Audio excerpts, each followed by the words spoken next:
Good evening, wherever you're watching me from. Welcome to my channel. I am a wonder. I am a wonder. My name is Liz, and I'm your host as usual. Anyway, so if you're new to this channel, please subscribe. Um, and if you like the video, enjoy it, like it, and that's giving it a thumbs up and share, comment. Let me know also your experiences. And yeah, so in this video today, I'll be sharing with you guys about my father, the, the relationship that I had with my dad, and yeah, and what happened, you know. So I was born in 1993, and as far as I could remember, maybe when I was 3, that's when I knew, like, my memory would store things, and I would know that this is my father, my dad. I loved him so much, like literally, I loved my father so much. And he would buy me stuff to play with. And the other thing that made me love him, because he really loved me so much too, was that I was the only child for 6 years that my parents had. And I would get literally like gifts from my dad every month. I had new clothes, new toys, and he just loved me. He would dance with me during his leave days. I remember he would put me on his, sometimes he would lift me, and I'll be on his shoulder and I'll be dancing together, we'll dance with my father. Those are December times. And yeah, and I used to eat breakfast with him sometimes, and my mother would get so angry because his food was special. The way I don't know about the other side of the world, but African mothers, they'll make sure that the husband's food is different from the children's food. And I would just love it and love it and love it, you know and he would actually leave some of the food, like a portion of food, for me, and I would just love it. So I had that relationship with my dad, and he never laid his hands on me, like literally never. And I remember the time I was getting older, because now I was becoming a spoiled brat. Like literally, I was becoming, like, a baby. They were babying me too much, especially my father. My mother used to hit.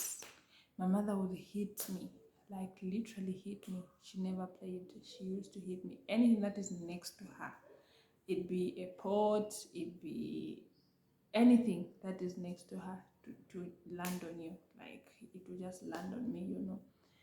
And I would wait for my dad to just come and tell him. I wouldn't go and sleep. I'll wait for him. If he comes at 10 p.m, I'll wait and I'll report everything my mother did, well, everything, and I'll keep a stick, you know for my dad to hit my mom. And you just tell me, don't worry my child, just put it here.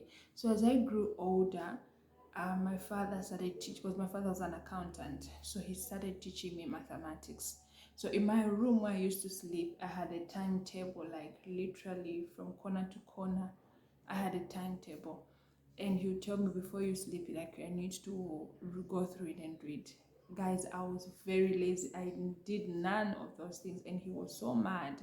So what he was doing was, every time, before I sleep, he would call me, and he would start asking me, what is 12 times 12. If I hesitate, he'll be very sad. He'll get angry. He'll shout at me, "You're not taking your school serious, your school life." My dad would literally calculate something on the wall. Like, he would do mathematics on the wall. That long division, that long multiplication, he would literally do it on the wall, you know. So I used to do homework with him and everything.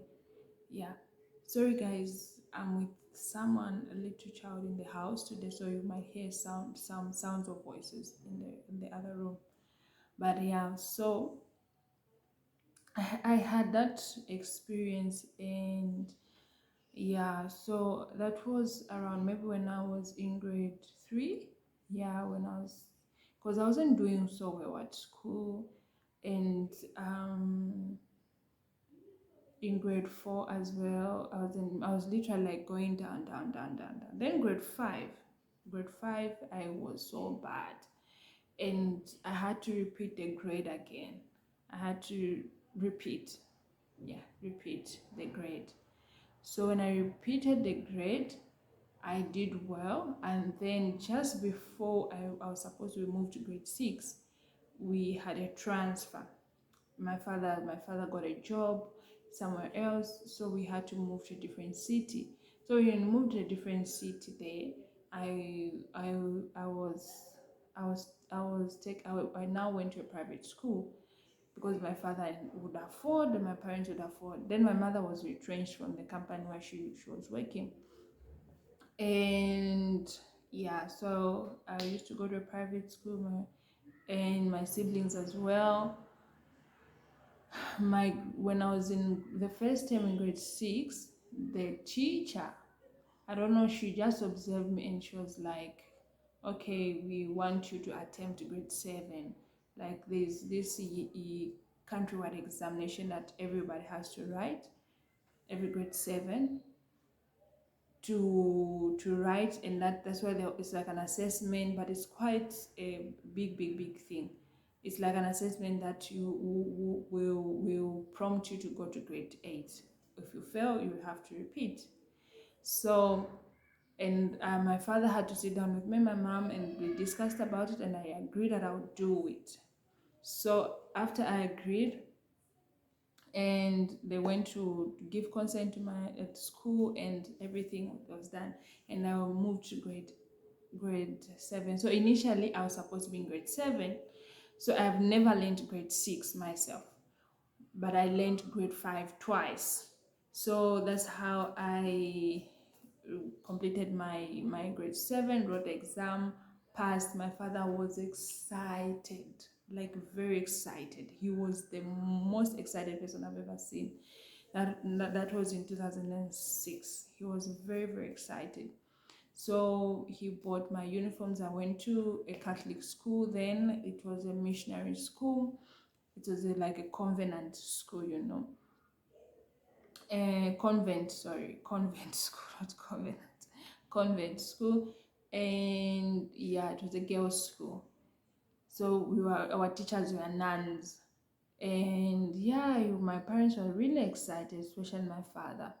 So the first term, second term, my father was sleeping. I can't remember what month, but it was 3 months before July. He was sleeping, and in his dream he dreamed he was at a funeral and someone was giving him meat. So he ate that meat. The moment he ate that meat, he woke up in a sleep, and he started bleeding from his nose. And my mom saw him bleeding. So he bled for 3 months. Okay. He bled for 3 months. So he was bleeding literally every single day, every single day, every single day, every single day. And he was then first admitted in the hospital. When I was coming from school, I just saw my mother trying to pack stuff, everything. Then she just told me your father is now admitted in the hospital. It was the main hospital in the city we were staying, and he's on oxygen. And he came out, was still bleeding. It was just getting worse. He was losing blood. Then they diagnosed him with kidney failure. So later on, they had to take him he referred him to a different hospital in the capital city of Zambia. So that's why he went, and he was still bleeding and bleeding. But the day he was leaving, I didn't even say bye to my dad. I just said, oh, okay. I didn't even see him off. Like literally, I didn't see them off. My mom and my dad, they just went. Like they don't know what I was even doing. I can't remember. And the next thing was what happened. Yeah, I don't know what happened there, like more details, But my mom told me that the day he was dying, he just said that those are the words he said. He said, I miss my kids.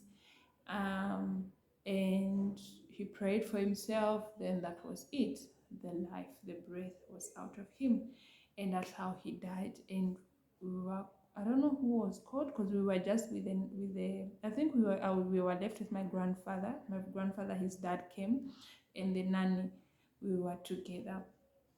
And then we were the called family, and my aunt, my mom's young sister, was also in the same city. She came home, she told us that my dad is no more. I cried, guys. I was so heartbroken. And I was only 13. I was so heartbroken. I truly loved my father. Like literally, I loved my dad so much. I felt so broken. I felt abandoned. Um I felt isolated, I felt rejected, I felt everything possible, because he was like literally, like something that I thought I would always have in my life. And he was gone, he was no more. The first day I couldn't even eat. All I wanted is for him to come and say bye to me, and then he can go back. I was crying all those lines and everything. So we buried him after 3 days, and yeah. So after that, now life got tougher, because we were staying in a company house, and they said we have to move, and we moved. We went to a house that was that house we moved in. It was complete, but it wasn't painted, and it was something that was different from us. Like it was something that we are not used to. Now we had to adjust, and it was just so uncomfortable. My mother would cry every night. It was just a mess, like painful. Then we moved out. My mother started looking for we moved out. We went to squat at this family member, like extended family member, for 4 weeks, for a month. While we were still waiting for the other house, my mother found that was vacant, sorry, like empty. It was a 3-bedroom house, and well, it was at least something that we were used to. But then we did not understand that things are now beginning to shift, adjustments and everything. And life is just becoming a little bit, because my mom wasn't working, and the only thing she was depending on was the properties that they had with my father. Those are the things where she was depending for rental money, for our school fees, to feed us, all transportation and stuff. But she was running a small business, though it wasn't doing very well. So later, fast forward. Okay, this I'll explain in detail. Life without dad. I'm just explaining what happened now. I was just explaining where my dad is with this one, but I'll give more detail in the next video. So later in life,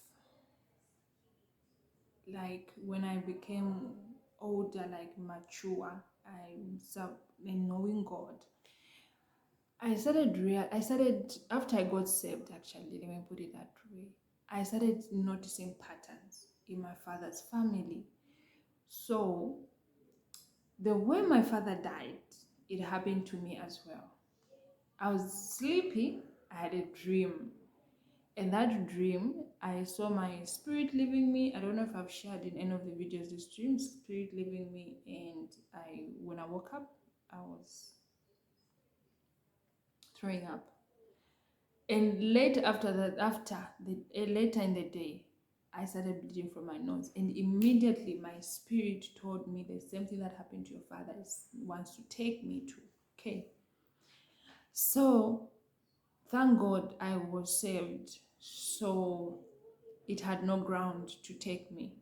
Okay, so this pastor prayed for me, and yeah, I'm still here. So that thing ceased. But after that, the following year, my uncle, my dad's younger brother, the same way my father died, the same way my father died, he died literally the same way. So I sat down and I'm like, God, what's going on? So I learned then, after I got some knowledge about evil altars. So in my lineage, I'm not saying there's a witch in my lineage, but there are altars. They are altars of witchcraft, altars that are taking people in my lineage, my lineage, especially from my father's side. I'm talking from my father's side. So it's like there's a covenant that was made after a certain period of time, someone must die. And so far, these people are only taking, this altar is only taking the people that are educated. So my dad's younger brother was an economist, and he was the one who was literally doing the most, to like family. There are five, only one sister, and yeah. So now, last year I lost my grandfather, yeah, from my father's side as well. Though with him, it could be the altars that took advantage, but he used to drink a lot. He was just a drunkard, my grandfather, but he was very kind. I miss him so much. So he used to call me his wife when he sees me. But anyway, yeah, so I started trying to pray and understand, like, Lord, what is really going on in this family? And now, so there's this altar that is taking people, and there's a pattern for it. Like, there's a pattern that has been designed to chow humans. Okay, so I started learning what is an altar. An altar is it's a platform that is used to maintain covenants. It's a platform that authorizes God to intervene and action whatever he wants to action or manifest. So an altar can be a human being, also can be an altar. It can be also a place or a monument, like, yeah. So yeah, so it's an authorized platform that is let me put it this way, like where I am, I can create it as an altar. I saturate it with God's atmosphere presence to make it similar like heaven, so that God can come and dwell. The angels will be there. This is now in God's kingdom.